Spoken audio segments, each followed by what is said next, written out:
And traveling is going to be very treacherous, especially along the ridge cut and the higher elevations for the next few hours.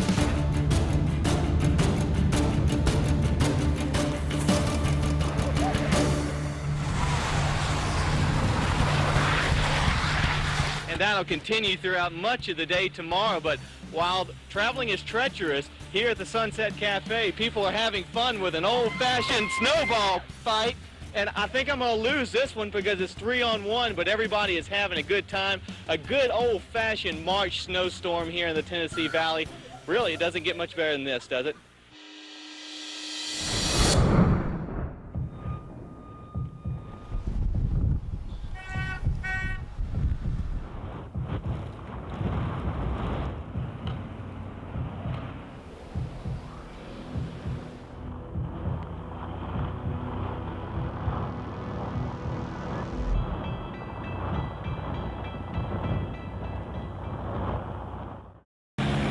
Tennessee, Georgia, and Alabama are all under a state of emergency because of the storm. I want to give you a shot of just what I-75 looks like. I know people have been imploring you all day long to stay off the roads.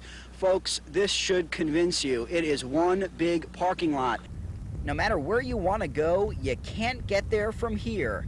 On I-75, even the brave abandon their cars. The roads are obstacle courses. Drivers rumbling over snow and dodging cars left sitting smack in the middle of the road. Instead of clearing the snow, plows themselves got stuck in it. These are the only two working all of Cleveland. Cover the track right behind it. So as soon as you get it clear, snow's right on top of it again. Yeah. The 5 salt trucks also stall.